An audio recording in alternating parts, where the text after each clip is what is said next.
You know that moment when you realize you've been living someone else's nightmare for so long? You forgot what your own dreams looked like? Mine came at Christmas dinner, when my 7-year-old niece looked at my son and repeated the cruelest thing her grandmother had whispered in her ear. "Why is the maid's boy sitting at our table?" The room went dead silent. Not the kind of silence that comes from shock or shame.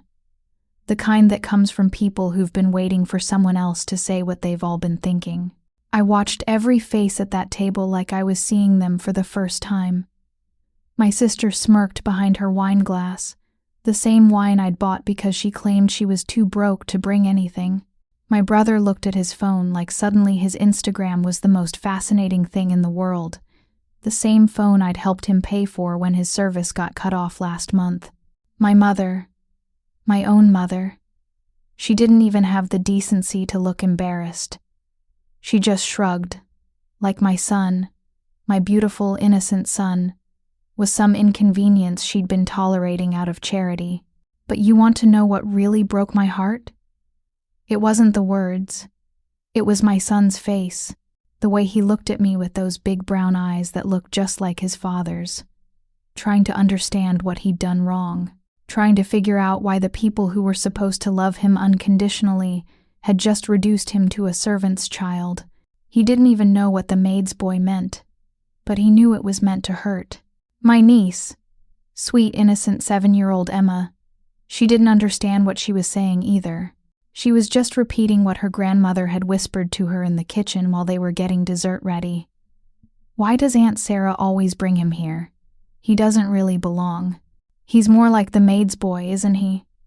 And Emma, trying to be helpful, trying to be included in the grown-up conversation, had carried that poison back to the table like a present. The silence stretched on. 10 seconds. 20. 30. Long enough for me to study every face, to memorize every reaction, to finally see what had always been there but I'd been too desperate to ignore. My father wouldn't meet my eyes. The same man who'd texted me that morning asking if I could spot him, $200 for some emergency that probably involved the racetrack. My Aunt Martha, who I'd helped move 3 times in the past 2 years, suddenly found her napkin fascinating. My cousin David, whose kids' Christmas presents were wrapped under the tree because his wife had called me crying about how tight money was. He was actively scrolling through his phone like this whole scene was beneath his notice. But here's the thing about rock bottom. It's solid ground. And for the first time in years, I felt my feet touch something real. All those years of walking on eggshells, of calculating every word so I wouldn't upset the delicate balance that kept me useful to them, of swallowing my pride and my pain so they'd keep pretending I belonged. All of that fell away in that moment. I looked at my son, saw the confusion in his eyes, the way his little shoulders had started to curl inward, like he was trying to make himself smaller, invisible, and something inside me didn't break. It crystallized. It became diamond hard and unbreakable. 3 years of grief had made me soft, malleable, desperate for any connection that felt like family, but watching them hurt my child, that made me steel. I smiled. Not the fake smile I'd been wearing for years to keep the peace, not the desperate please love me smile I'd perfected since my husband died, but a real one, the kind that comes from finally seeing the truth clearly, even when the truth is ugly. The kind that comes from realizing you've been afraid of losing something that was never actually yours to begin with. I stood up slowly, my chair scraping against the hardwood floor that I'd helped refinish 2 summers ago, when my parents couldn't afford to hire someone. I reached for my son's hand, his small, perfect hand that was sticky with cranberry sauce and trembling just slightly because children know when the adults around them are being cruel, even if they don't understand why. "We're done pretending," I said quietly, loud enough for everyone to hear but soft enough that my son wouldn't be scared. And then, because I needed them to understand that this wasn't a tantrum or a dramatic gesture, I added, "Thank you for finally showing me who you really are." We didn't storm out. We didn't slam doors or throw accusations or give them the dramatic scene they could later use to justify their behavior. We just left, like smoke dissipating from a room that was already suffocating. I helped my son into his coat, the new winter jacket I'd bought him, because it was supposed to be a surprise from his grandparents. But somehow Santa's budget had gotten tight this year, and Grandma had asked if I could handle the big gifts while she took care of stocking stuffers. The snow was falling outside, thick and clean, like the world was offering us a fresh start right there in the driveway. Each flake looked like forgiveness, like possibility, like all the chances I'd never given myself because I was too busy earning chances from people who'd already decided I wasn't worth the effort. My son asked me why we left before dessert, and I told him the truth, that sometimes grown-ups forget how to be kind, and we don't have to stay in places where kindness goes to die. He nodded like he understood more than a 7-year-old should have to, and then he said something that nearly broke me. Daddy wouldn't have liked how they talked about me, would he? No, baby. Daddy would have stood up and walked out the first time they called you anything other than his son, his pride, his legacy. Daddy would have protected you from their poison instead of serving you to them on a silver platter week after week, hoping that if I just gave them enough of me, they'd learn to love enough of you. I buckled him into his car seat, this child who'd been nothing but polite and grateful all evening, who'd said please and thank you and helped clear dishes without being asked, who'd hugged everyone goodbye even though they'd barely acknowledged his presence until it was time to hurt him. This child who deserved so much better than watching his mother beg for scraps of affection from people who saw us both as charity cases. We drove home in comfortable silence, Christmas music playing softly on the radio, my son watching the snow fall past the streetlights like it was the most beautiful thing he'd ever seen. And maybe it was. Maybe beauty is easier to see when you're not looking at it through the lens of other people's expectations. That night, after I tucked him in and kissed his forehead, after I read him 3 stories instead of 1, because we had time now. Time I'd usually spend crafting apologetic texts for whatever imaginary crime I'd committed this time. After I sat in his room for an extra 10 minutes. Just watching him sleep and remembering what peace felt like, I went to my kitchen. The one I could barely afford because I'd been funding everyone else's emergencies while ignoring my own. The one where I'd sat countless nights, calculator in hand, trying to figure out how to stretch my paycheck far enough to cover my obligations to people who wouldn't cross the street to help me if I was bleeding. I made myself a cup of tea, real tea, not the store-brand stuff I'd been buying so I could send the extra money to my sister's mortgage fund. I sat at my small table, the one I'd bought secondhand, because the family furniture always seemed to find its way to other people's homes when they were temporarily moving or just needed to store some things that somehow never got retrieved. That's when my phone buzzed. A text from my father. Can you cover the electric bill this month? It's $340. Getting pretty cold, and you know how your mother gets when she's uncomfortable. I stared at that message for a long time. No, are you okay? No, sorry about dinner. No acknowledgement that they'd just humiliated a child, his grandson, at their dinner table. No recognition that maybe, just maybe, calling a 7-year-old the maid's boy might have been the kind of thing that deserved an apology, or at least a conversation. Just another demand for money from the daughter they'd turned into their personal ATM. Another crisis that somehow always landed on my shoulders. Another emergency that was my responsibility to solve with resources I didn't have for people who'd made it clear I was more valuable as a bank account than as a human being. But here's what he didn't know. I'd been adding up the numbers. 3 years of grief-fueled generosity. 3 years of trying to buy my way back into a family that had never really claimed me in the first place. 3 years of bleeding myself dry trying to fill holes in people who'd learned to stay empty, because being empty meant someone else would always be responsible for filling them up. The electric bill. After my sister's mortgage payment. After my brother's car repairs. After my mother's medical bills that somehow never got submitted to insurance properly. After my cousin's kids' school supplies. After my aunt's emergency vet bills. After every crisis that somehow became my responsibility, because I was good with money and always so responsible, and the strong one who could handle anything. I typed back, "Don't worry, you'll never have to ask again." He probably thought I meant I'd set up automatic payments.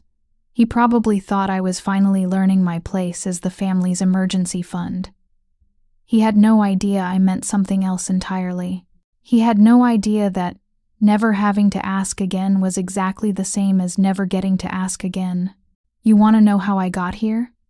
How a woman with a master's degree and a full-time job and a beautiful son and a house and a car became the family's emergency fund? How I went from being Sarah, the daughter who graduated summa cum laude, who married a good man who loved me fiercely, who built a life based on respect and partnership and joy, to being ATM Sarah, Crisis Sarah, the one they called when everything fell apart but never invited to celebrate when things went right. It started with grief. When my husband died 3 years ago, sudden heart attack at 34, no warning, no goodbye, just there one morning making pancakes with our son and gone by evening, my world didn't just collapse, it imploded. And my family, my blood family, they swooped in like vultures dressed as angels. "You shouldn't be alone," they said. "We're here for you," they promised. "Family takes care of family," they chanted, like a mantra that was supposed to heal the hole in my chest where my heart used to be. But their version of being there looked a lot like me being there for them. It started innocently enough. Or at least, I thought it was innocent. My sister Rebecca called a month after the funeral, crying about how she couldn't make her mortgage payment. Her husband had been laid off, she said. They were going to lose the house. The kids would have to change schools. Could I help? Just this once? Just until they got back on their feet? $500. That's what it cost to be a good sister? To prove that I wasn't so wrapped up in my own grief that I couldn't see other people were struggling too. $500 that I didn't really have. But grief makes you irrational about money. When you're staring down the barrel of raising a child alone, when you're calculating life insurance payouts and wondering if you should sell the house or get a second job, $500 feels like both nothing and everything. But Rebecca got back on her feet, and then she stumbled again, and again, always with a good reason, always with a crisis that couldn't wait, always with the implication that family helps family, and what kind of sister would I be if I let her children suffer when I had the means to help? Then my brother Michael's car broke down. $800 for a transmission that couldn't wait because he needed to get to work, and his work was 40 minutes away, and public transportation wasn't an option. And could I help him out just this once? He'd pay me back, of course. He always paid me back, just not with money. He paid me back with guilt when I hesitated and gratitude that felt more like debt than love. My mother's prescription costs started climbing. Insurance wouldn't cover the new medication her doctor recommended, and the generic version gave her side effects, and she was already struggling with Dad's retirement being smaller than they'd expected. 200 here, 300 there, just until they figured out the insurance situation, just until Dad's Social Security kicked in properly, just until the next crisis that would somehow also become my responsibility to solve. Every month, the requests got bigger. Every month, I got smaller. I was drowning in their needs while my son watched his mother work 2 jobs to fund people who couldn't remember his birthday but always remembered my bank account number. I was so busy keeping everyone else afloat that I forgot I was allowed to want to survive too. The worst part? They made me grateful for the privilege of being used. "You're so generous," they'd say when I came through with another emergency loan that we all knew would never be repaid. "You're the strong one," they'd remind me when I hesitated to empty my savings account for their latest crisis. "We're so lucky to have you in the family." They'd coo when they needed something, but somehow never when I needed them.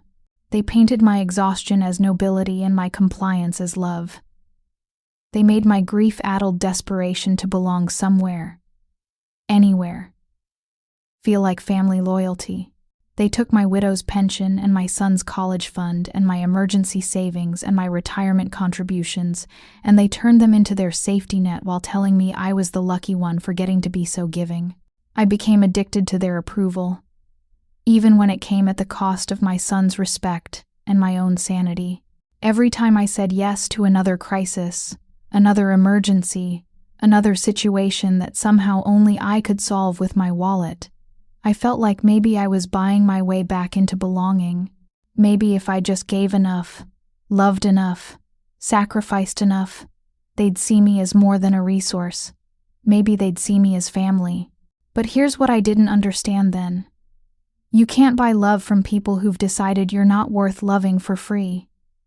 You can't earn respect from people who see your generosity as weakness. You can't purchase belonging from people who've already decided you don't deserve it at any price. My son started asking questions around his 6th birthday. Why do you always seem sad after we visit Grandma's house? Why do you cry when you look at the bank website? Why does Uncle Michael never say thank you?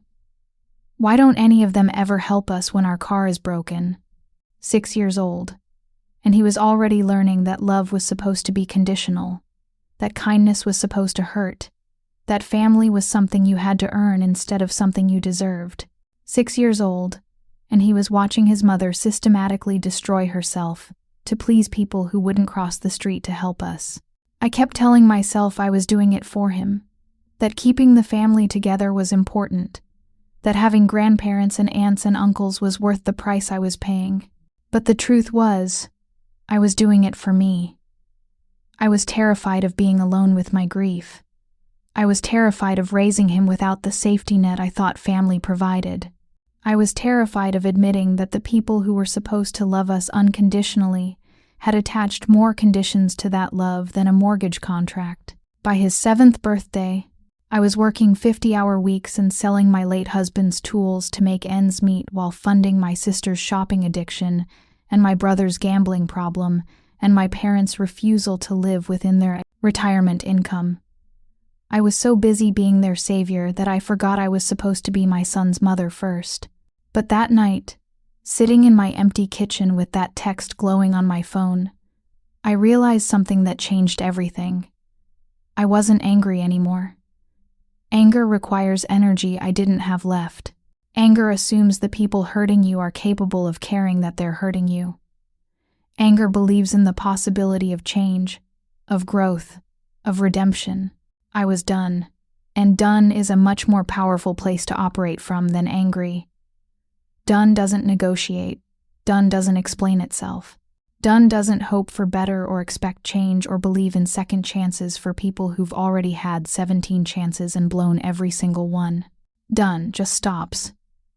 And stopping, it turned out, was exactly what I needed to learn how to do. I drove through the snow to the only place that had ever felt like home, my grandmother's house.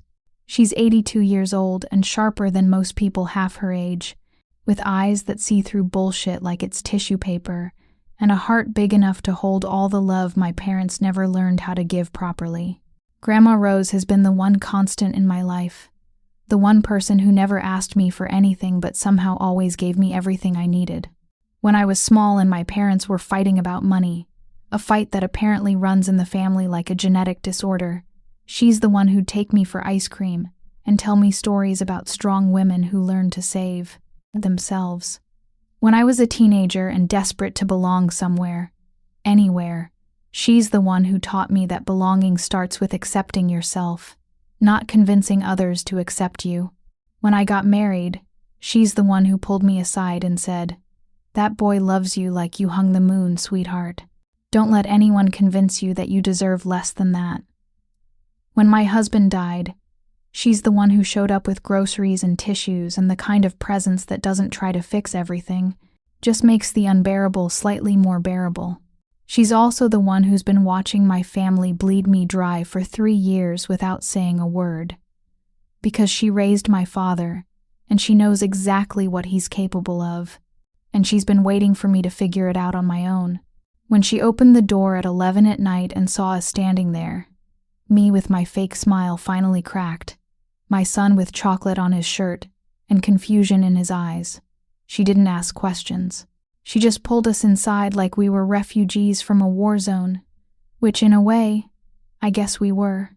Hot chocolate, she announced, like it was a prescription rather than a suggestion. Extra marshmallows for the young man, and something stronger for his mama. She bustled around her kitchen, the same kitchen where she'd taught me to make Christmas cookies, where she'd helped me with homework while my parents fought in the living room, where she'd held me while I cried about every heartbreak from scraped knees to my husband's funeral. And I felt something in my chest start to unfurl, something that had been clenched tight for 3 years, wound up like a spring that was finally allowed to relax. My son fell asleep on her couch, wrapped in the Afghan she'd crocheted when I was pregnant with him, his face peaceful in a way I hadn't seen since before we started making those weekly pilgrimages to my parents' house. He looked like a child again instead of like a small adult who'd learned to walk on eggshells and apologize for taking up space. "Tell me," she said simply, settling into her chair with her own cup of hot chocolate spiked with something that smelled like forgiveness and tasted like courage. So I told her. Everything. The money, $60,000 over 3 years, money that could have secured my son's future, money that could have fixed my own life instead of temporarily patching other people's poor choices. The constant demands that always came disguised as emergencies but followed the same pattern. Crisis, panic, guilt, payment, temporary gratitude, repeat.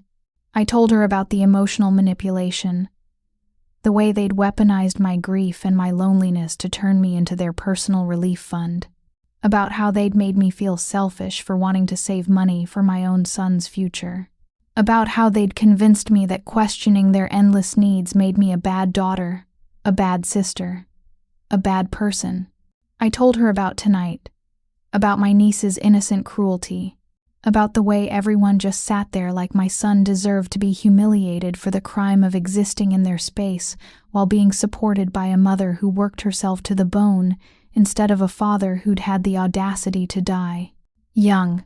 I told her about the text message, about the electric bill that was just another drop in an ocean of financial demands that never ended, never got smaller, never came with gratitude that lasted longer than it took to think of the next crisis I'd be expected to solve. She listened to every word without interrupting, without judging, without trying to fix me with empty platitudes about blood being thicker than water, or family being the most important thing, or forgiveness being good for my soul. She just listened with the kind of attention that feels like love, the kind of presence that doesn't need to do anything but witness. When I finished, she sat quietly for a long moment, looking at my son sleeping peacefully on her couch, at me crying quietly at her kitchen table, at the snow falling outside her windows like the world was getting a fresh start. Then she got up and disappeared into her back room, the one that used to be my grandfather's office, the one that's been her private sanctuary since he died 15 years ago. She came back with a manila folder thick with papers and a set of keys that looked old and well-worn. "You've already paid for this piece 100 times over," she said, sliding the folder across her kitchen table. The same table where she'd taught me to play chess, where she'd helped me fill out college applications, where she'd fed me dinner when my parents were too busy fighting to remember I needed to eat.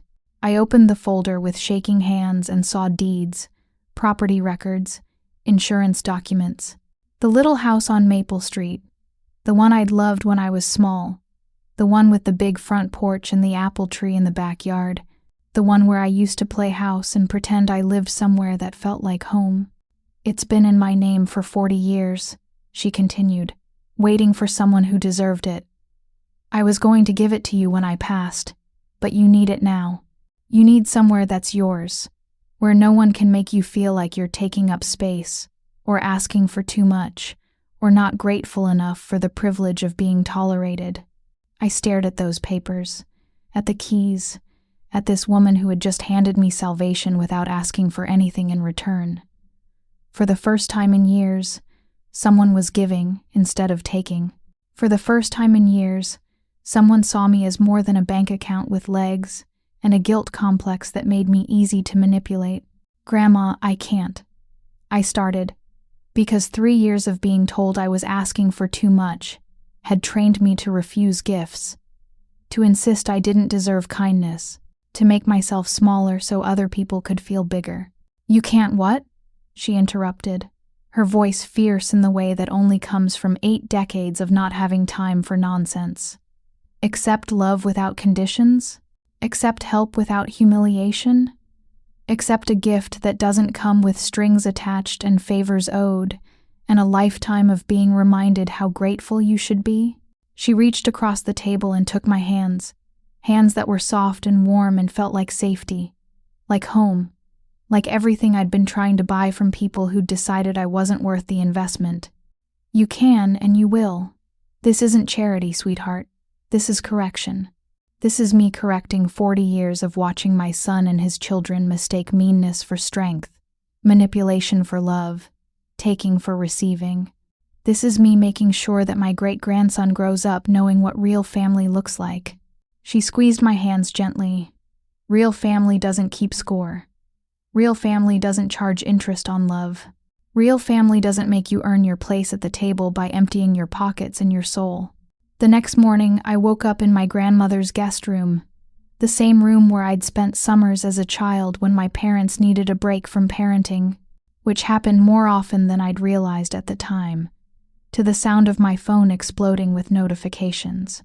Buzz, buzz, buzz, like angry hornets that had suddenly discovered their nest was empty and they had nowhere to land. I lay there for a moment, listening to my son breathing quietly in the bed next to mine, looking at the morning light filtering through curtains that my grandmother had sewn herself, feeling something I hadn't felt in 3 years. Peace. Not the exhausted peace that comes after you've solved everyone else's problems, but the deep, restful peace that comes from knowing you don't have to. Finally, I reached for my phone and saw 17 missed calls, 12 text messages, and 4 voicemails. Christmas morning. And instead of spending it with their grandson, they were spending it panicking about their suddenly empty safety net. The first text was from my sister. "ATM not working and card declined at grocery store. Need money for Christmas dinner groceries as soon as possible." Christmas dinner groceries. On Christmas morning. Because apparently, planning ahead was my responsibility too, and when I failed to anticipate their needs and fund them proactively, their poor planning became my emergency. The second message was from my brother. "Car payment bounced. Bank is threatening repo. Call me now." Car payment that I'd been covering for 6 months, on a car that was nicer than mine, for a man who somehow always had money for cigarettes and lottery tickets, but never for the responsibilities that kept him mobile enough to maintain the job he complained about constantly but refused to improve. The third was from my mother. "Don't know what's wrong with my account. Rent check is going to bounce. Your father is having chest pains from stress. Call immediately." Chest pains from stress, because the possibility that their financial irresponsibility might finally have consequences was apparently more traumatic than watching their grandson get humiliated at their dinner table. I sat at my grandmother's kitchen table with a cup of coffee that I actually got to finish while it was still hot, and I listened to each voicemail with the kind of calm I hadn't felt in years. The kind of calm that comes from finally understanding that their crises were not my crises, their emergencies were not my emergencies, their inability to plan was not my responsibility to fix. "Sarah, where are you?" My sister's voice, tight with panic. "I don't know what happened, but there's no money in my account. The kids are asking about Christmas presents and I don't know what to tell them. This is ridiculous. Call me back right now. This is your brother. Look, I don't know what's going on, but my car payment didn't go through and they're saying it's been declined 3 times. I need you to call the bank or transfer money or something. This can't wait until after Christmas. Call me. Sarah Marie, this is your mother." Full name. She only used my full name when she was about to tell me why my behavior was unacceptable and what I needed to do to fix it. "I don't know why you left last night without saying goodbye properly, but right now we have bigger problems. The rent money isn't there, and your father is worried sick. You know stress isn't good for his heart. Family doesn't abandon family over a stupid misunderstanding. Call me back immediately. A stupid misunderstanding. That's what they called their systematic humiliation of a 7-year-old child. A misunderstanding. Like my son had misunderstood the cruelty in their voices, like I had misunderstood the contempt in their silence, like the word "maid" was somehow open to interpretation. The final voicemail was from my father, and his voice was different, smaller, less demanding, more confused. "Sarah, honey, I don't understand what's happening. None of the payments went through. Your mother is crying and Michael is yelling and Rebecca is threatening to call the police about fraud or something. Can you call me? Can you explain what's going on? We just need to talk." Each message revealed something I'd been too exhausted to see clearly before. They weren't just dependent on my money. They were completely helpless without it. My sister hadn't worked a full-time job in 2 years because she knew I'd cover her shortfalls. My brother had run up credit card debt and made financial commitments he couldn't keep because he assumed I'd bail him out. My parents had gotten comfortable making decisions based on what they could squeeze out of me rather than what they could actually afford on their retirement income. I wasn't enabling their irresponsibility anymore. I was revealing it. And apparently, when you remove the safety net, people discover very quickly just how far they've been falling. My grandmother padded into the kitchen in her robe and slippers, took one look at my phone buzzing on the table, and shook her head.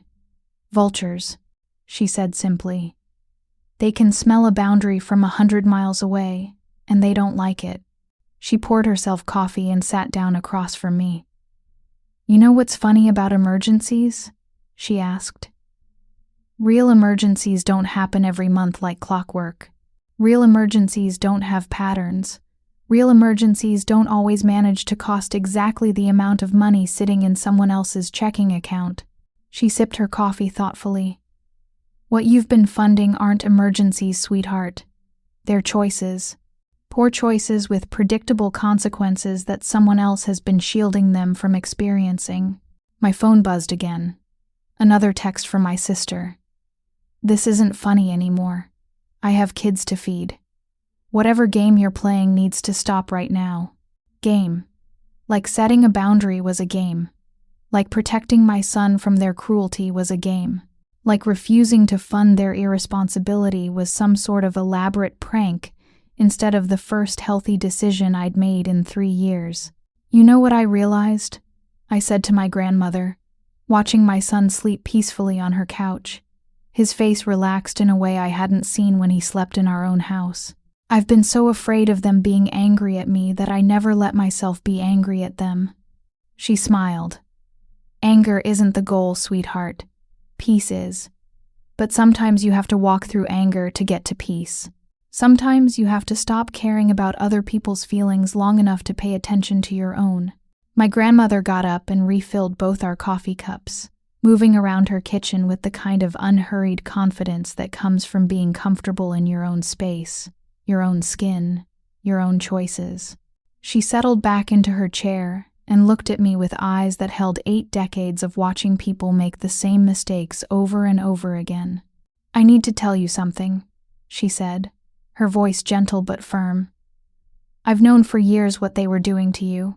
I've been watching them drain you dry while pretending it was love, and it's been breaking my heart." She got up again and went to the kitchen drawer where she kept her important papers. The drawer I'd helped her organize after my grandfather died, when she'd decided she needed to get her affairs in order while she still had her wits about her. She pulled out another folder, this one thick with bank statements, printed emails, and what looked like a detailed spreadsheet. "I've been keeping track," she said, sliding the folder across to me. "Not to use against them, but to show you the truth when you were ready to see it. Sometimes people need to see the numbers all laid out before they can understand how bad it really got." I opened the folder with trembling hands and saw my financial devastation documented in meticulous detail. Every text message I'd screenshot and sent to her when I was confused about a family member's crisis. Every time I'd called her crying about money. Every bank statement I'd shared when I was trying to figure out how to make everything work.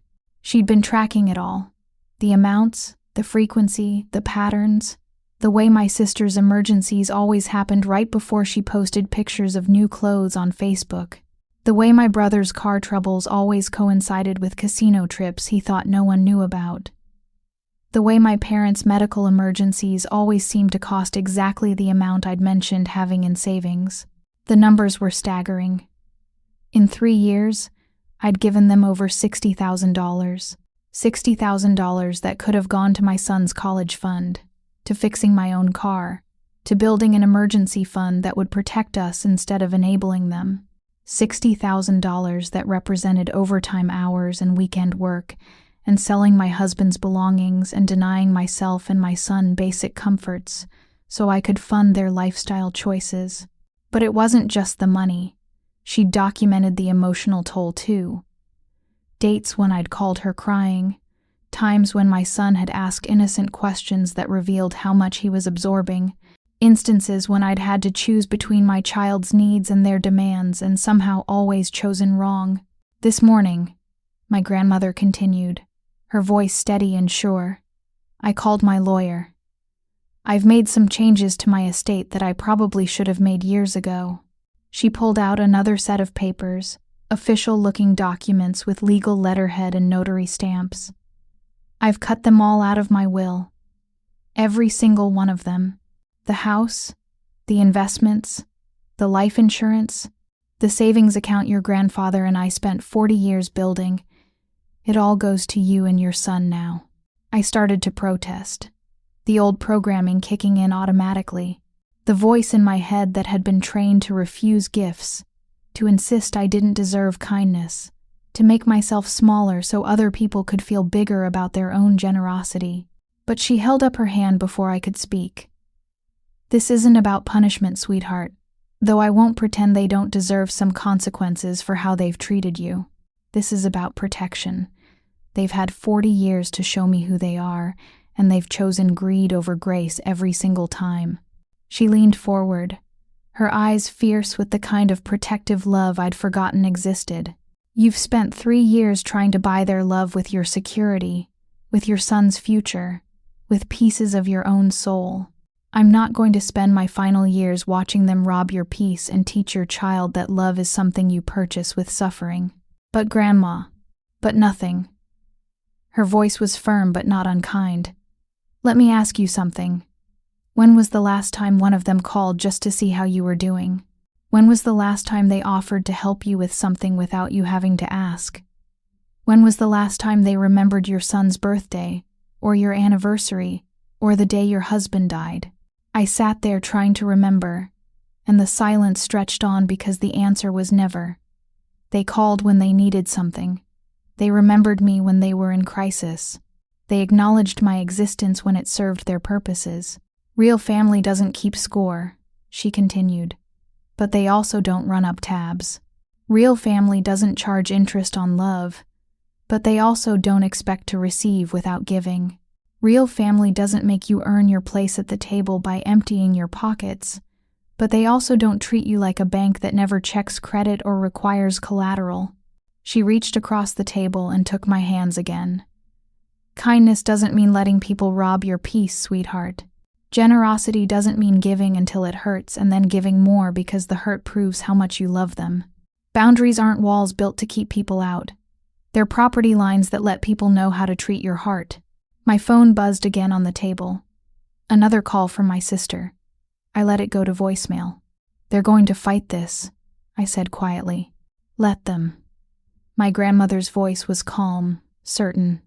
Fighting takes energy, and energy costs money they don't have anymore. Fighting requires consistency, and they've never been consistent about anything except taking. Fighting demands principles, and their only principle has been that your wallet exists for their convenience. She squeezed my hands gently. You know what I learned in 8 decades of watching people choose who they want to be? The people who love you don't make you prove it constantly. The people who value you don't make you pay for the privilege. The people who belong in your life don't make you audition for your place in their story. They didn't take the boundary well. By noon on Christmas Day, When it became clear that I wasn't going to respond to their calls and texts with immediate capitulation and emergency fund transfers, they shifted tactics from panic to manipulation to outright warfare. It started with my mother calling my workplace on the Tuesday after Christmas. She told my supervisor that I was having a mental health crisis brought on by holiday stress and unresolved grief, and that she was concerned I might not be capable of making rational decisions about my finances or my child's welfare. She suggested that perhaps I needed intervention, maybe even temporary leave, definitely some kind of professional help to deal with my obvious instability. My supervisor, thankfully, was a woman who'd been through her own family drama and recognized manipulation when she heard it. She called me into her office, shared the conversation, and asked if there was anything I needed to tell her about my home situation.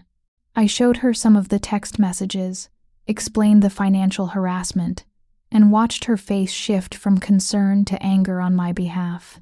"This is harassment," she said simply. "Document everything. And Sarah, you've been one of our most reliable employees for 3 years. Whatever's happening at home, it's made you stronger at work, not weaker. Don't let anyone convince you otherwise." When the workplace angle didn't work, they moved to the nuclear option: my son's school. My sister Rebecca called the principal, pretending to be a concerned family member who'd witnessed erratic behavior and financial instability that might indicate I was struggling to provide a safe environment for my child. She suggested that maybe the school should look into whether I was really capable of proper guardianship, especially given that I was isolating myself and my son from supportive family members who were just trying to help. The principal, Mrs. Henderson, was a woman I'd worked with for 2 years on various school committees and fundraisers. She called me directly instead of involving social services, which gave me the chance to explain the situation before it became a formal investigation. "Mrs. Phillips," she said after I'd shared some of the context, "your son is one of the most well-adjusted children in his class. His grades are excellent, his social skills are strong, and he's never shown any signs of distress or instability at home. If anything, he seemed happier and more confident in recent weeks." She paused, and I could hear her choosing her words carefully. "I've been an educator for 25 years, and I've seen real instability and real neglect. What I see with you is a mother who's finally learning to protect her child from toxic influences. That's not instability, that's growth." But they weren't done. When official channels didn't work, they moved to social pressure. My brother Michael started calling my neighbors, my coworkers, anyone he could find on Facebook who was connected to me. His story was always the same. I was having a breakdown. I'd cut off all contact with my loving family during the holidays. I was potentially dangerous to myself and my child, and if anyone really cared about me, they'd convince me to get help and reconnect with the people who only wanted what was best for me. What he didn't realize was that most of these people had watched me struggle for 3 years. They'd seen me working double shifts and selling belongings and choosing generic groceries while somehow always having money for other people's emergencies.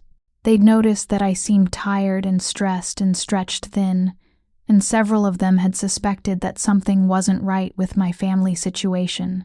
Instead of being convinced that I was unstable, they started reaching out to offer support. My neighbor brought over a casserole and asked if there was anything I needed. My coworker mentioned that she'd heard I was going through some family stuff and wanted me to know that she'd been through something similar and I could talk to her if I needed to. My son's teacher sent home a note saying that she'd noticed he seemed more relaxed lately and wanted to know if there had been any positive changes at home that were helping him thrive.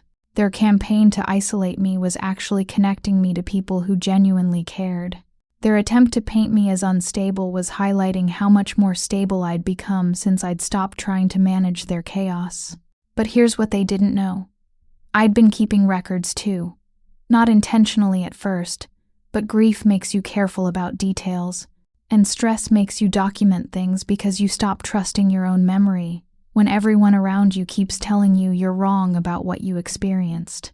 I had every text message going back 3 years. Every guilt trip, every financial demand, every crisis that somehow always required immediate payment. I had screenshots of social media posts that contradicted their claims of poverty. My sister's new furniture purchases, my brother's casino check-ins, my parents' vacation photos from trips they claimed they couldn't afford. More importantly, I discovered something that made my blood run cold. They'd been using my credit without my knowledge. Small things at first.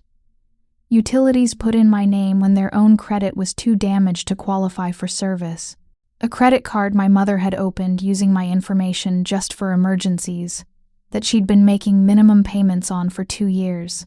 A loan my sister had co-signed me for without my knowledge, using my employment information and a forged signature.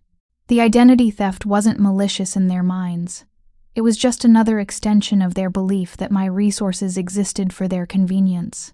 They probably told themselves they were helping me build credit, or that they'd pay everything off before I noticed, or that family helps family and I should be grateful they trusted me enough to include me in their financial planning. But identity theft is identity theft, regardless of the relationship between the thief and the victim. Fraud is fraud, whether it's committed by strangers or family members. Financial abuse is financial abuse, even when it comes wrapped in guilt trips about blood being thicker than water. I didn't confront them.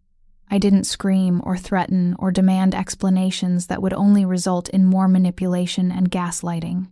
I did something much more powerful. I documented everything and handed it over to a lawyer who specialized in financial crimes and family court issues. "This is substantial," he said after reviewing everything I'd brought him.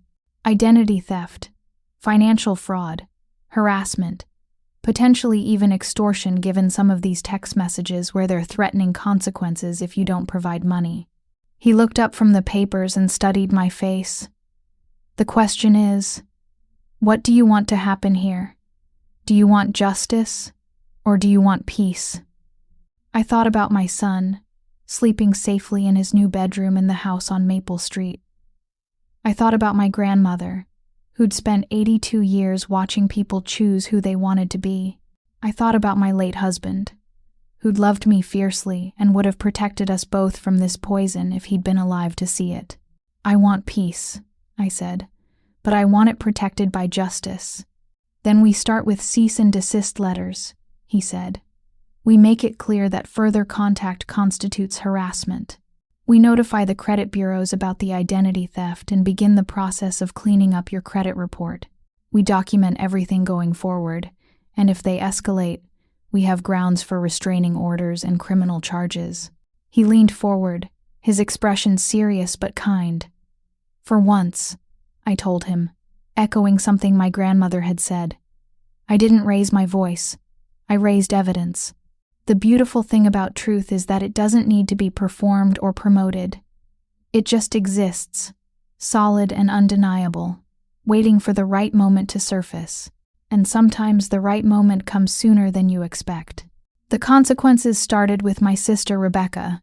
She worked as a bookkeeper for a small construction company, handling payroll and accounts receivable for a boss who trusted her because she'd been there for 5 years and seemed reliable and had never given him reason to doubt her integrity.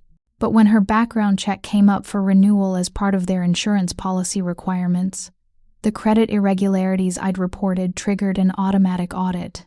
The insurance company wanted to verify that employees with access to financial information weren't compromised by debt or engaged in activities that might indicate financial desperation. What they found was a pattern that extended far beyond her personal credit problems. Small amounts taken from petty cash, always with plausible explanations. Payroll errors that somehow always benefited her and were always caught and corrected before anyone else noticed, but never before she'd had access to the money for a few days. Vendor payments that had been slightly altered, with the difference going to accounts that traced back to her.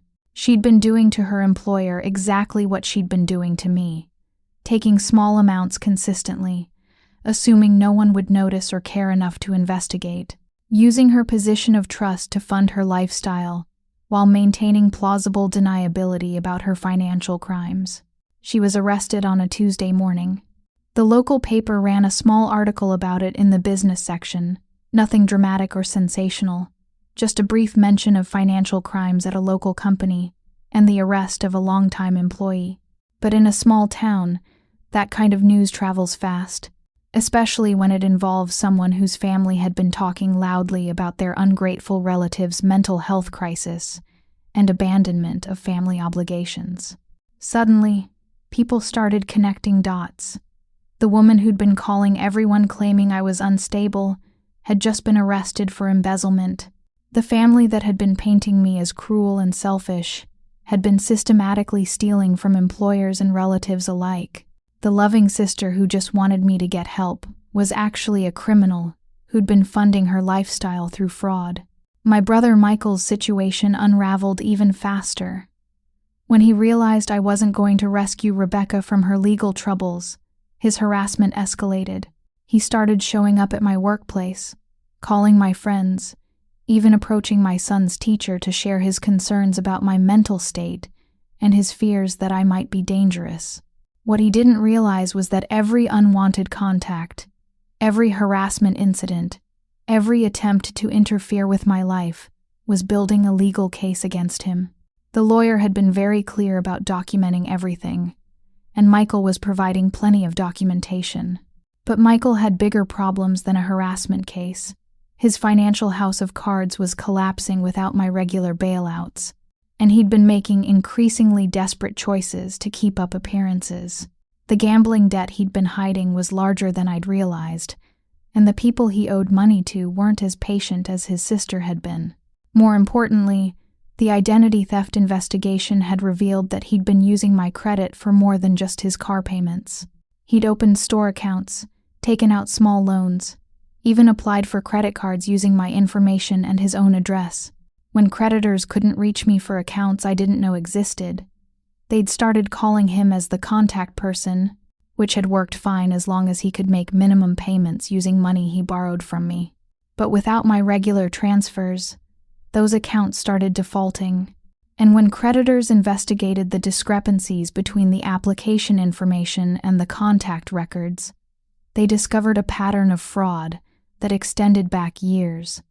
My mother tried to sue me for elder abuse, claiming that I'd cut off her necessary financial support and was deliberately causing her hardship out of spite. Her lawyer was confident at first. Adult children do have certain legal obligations to elderly parents, and abandoning family during the holidays looked bad from a PR standpoint. But when my lawyer presented the evidence of identity theft, financial manipulation, and systematic harassment, her case fell apart before it reached court. The records showed that her necessary support had been funding casino trips, shopping sprees, and money transfers to my uncle in another state while she claimed she couldn't afford medication or utilities. More damaging to her case was the paper trail showing that she'd been the one orchestrating the harassment campaign against me.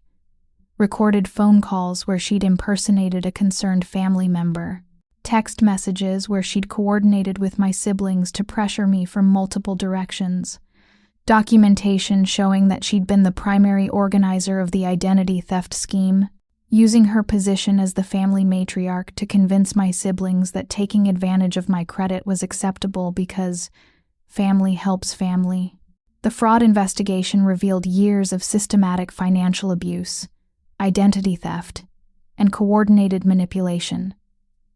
It wasn't just about the money, though the money was substantial. It was about a pattern of behavior that treated me as a resource rather than a person, a safety net rather than a daughter, an ATM rather than a human being with her own needs and rights and boundaries. I didn't have to destroy them. I just had to stop protecting them from the natural consequences of their choices. I didn't have to seek revenge.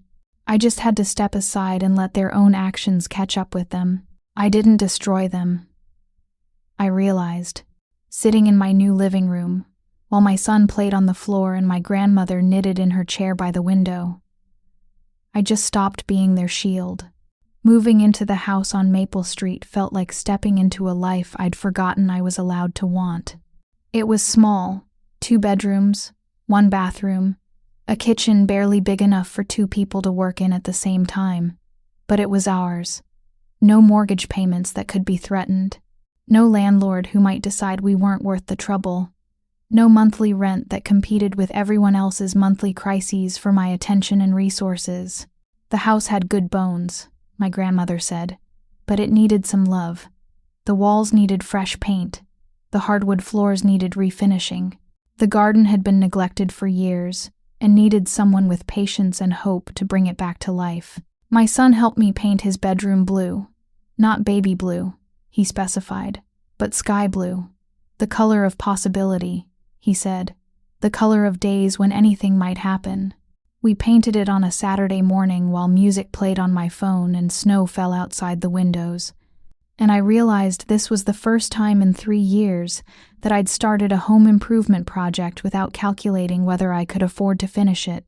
We hung pictures on walls that belonged to us, pictures of my son's artwork, photos of his father, images that made us smile instead of images chosen to impress visitors we didn't want and couldn't afford to entertain. We arranged furniture based on what made us comfortable rather than what looked impressive to people who only came around when they needed something. My son planted a small vegetable garden in the backyard, choosing seeds for plants he actually wanted to eat, instead of plants that would photograph well for social media posts about what a good mother I was. We bought a cherry tree sapling and planted it where we could see it from the kitchen window, knowing we'd be there long enough to watch it grow and bloom and bear fruit. The silence was the most beautiful part.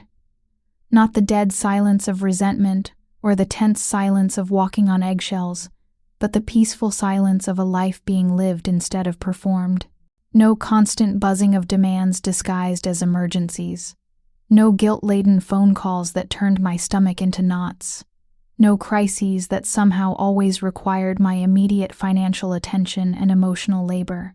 Just the quiet sounds of a life being built on a foundation of choice rather than obligation, love rather than fear, boundaries rather than endless availability for other people's convenience. My grandmother visited almost every day, sometimes bringing cookies she'd baked or vegetables from her own garden, sometimes just bringing herself and her stories and her comfortable presence that didn't need anything from me to be satisfied. She taught my son to play chess on rainy afternoons, sharing strategies for thinking several moves ahead and considering consequences before making decisions. She told him stories about his great-grandfather, the man who'd worked 2 jobs to buy the house we were living in, who'd believed that a man's word was his bond and a woman's strength was her own to direct.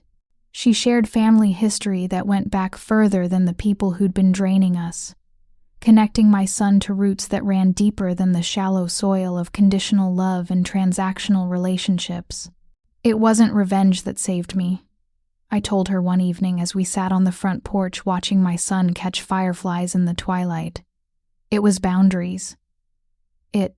She smiled, the kind of smile that holds decades of wisdom about what works and what doesn't, what heals and what hurts, what builds and what destroys. Revenge is poison you drink hoping someone else gets sick, she said. Boundaries are medicine you take to heal yourself.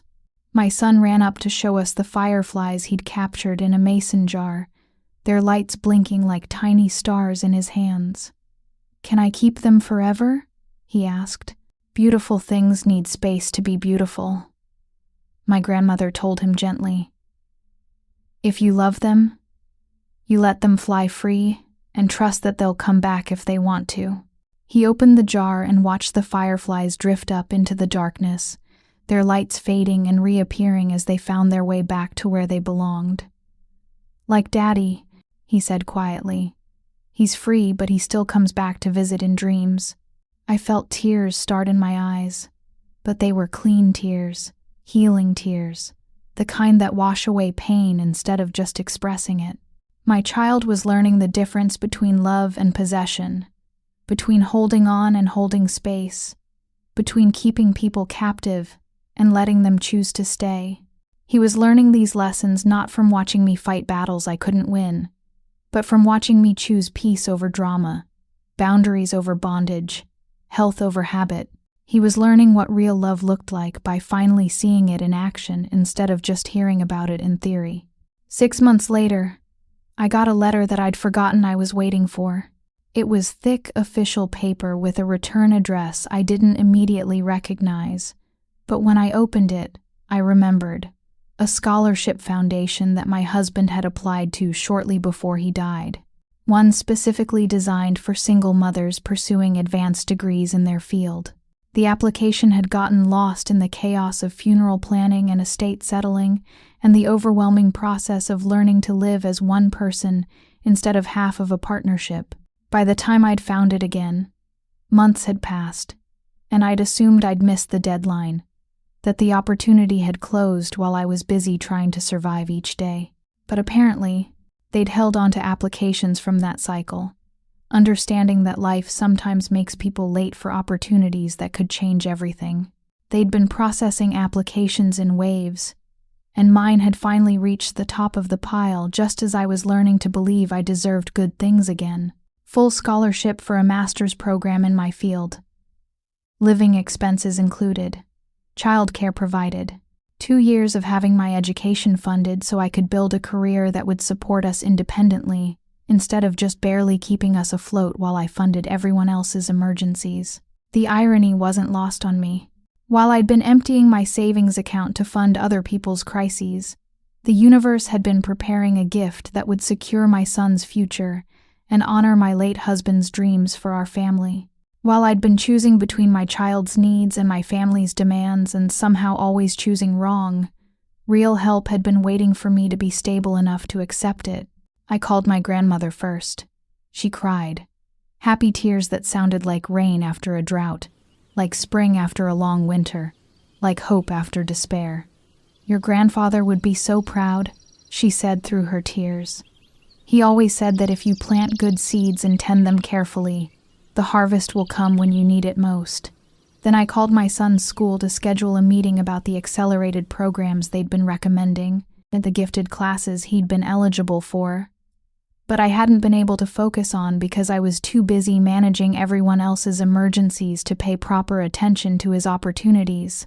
Finally, I sat down at my kitchen table, the table that belonged to me, in the house that was ours, with coffee that was still hot because no one had called with a crisis that required my immediate attention, and wrote thank you letters to everyone who had believed in me when I'd forgotten how to believe in myself.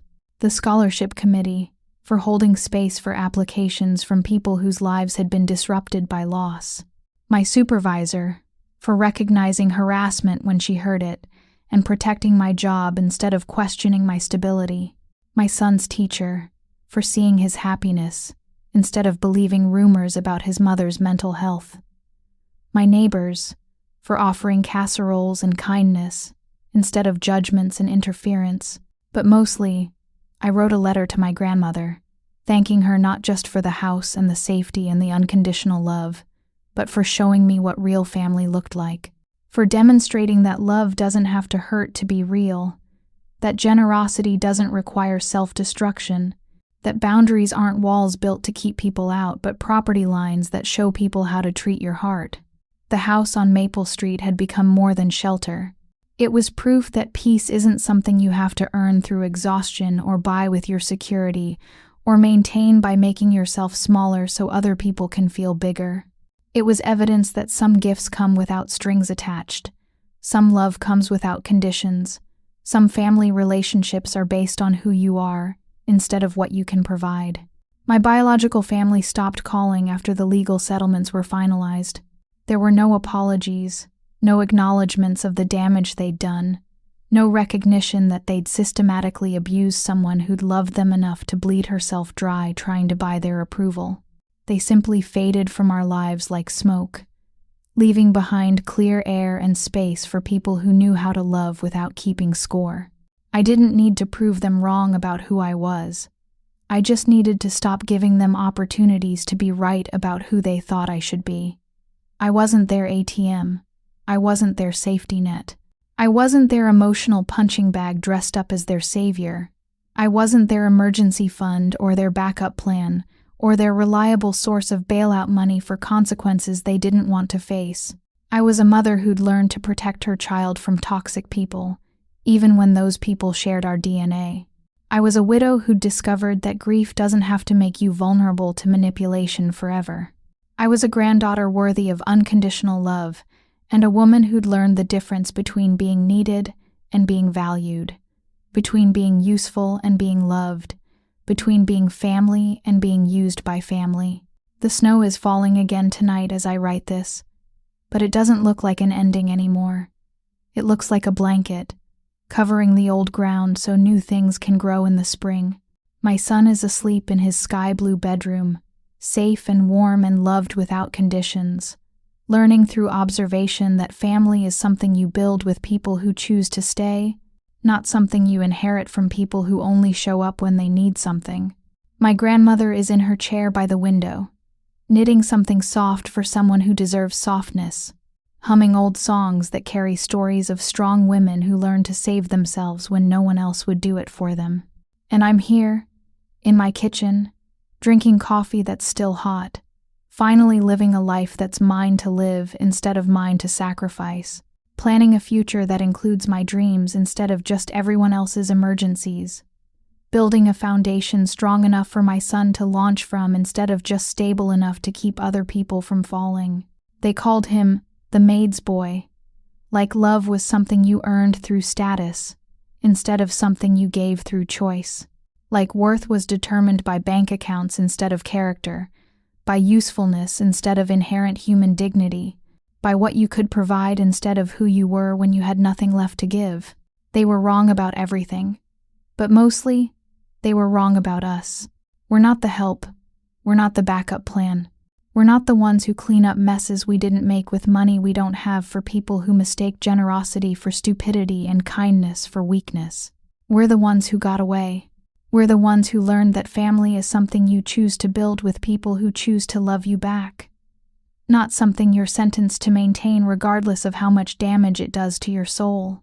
We're the ones who discovered that the opposite of love isn't hate, it's indifference, clean and quiet and protective as fresh snow. We're the ones who are finally, beautifully, completely free. And freedom, it turns out, is exactly what we needed to remember who we were before we got lost in trying to be who everyone else needed us to be. Freedom is what my son needed to see, not a mother who martyred herself for people who didn't appreciate the sacrifice, but a woman who valued herself enough to protect her peace and his future. The Maid's boy. They meant it as an insult, but they gave us a gift instead. They showed us exactly who they were when they thought we were powerless to do anything about it. They revealed their hearts when they assumed we'd be too grateful for their tolerance to demand their respect. They were wrong about that too. We deserved respect. We deserved love without conditions. We deserved family that felt like home instead of family that felt like work. And now we have it. Now we know what it feels like to sleep without anxiety, to plan without calculating other people's needs first, to love without keeping score or paying prices or earning our place at tables where we always belonged. Now we know what freedom tastes like. It tastes like coffee that stays hot while you drink it. It tastes like Sunday mornings without emergency phone calls. It tastes like Christmas dinner at a table where everyone belongs without having to prove they deserve to be there. It tastes like home. Finally, beautifully, completely like home.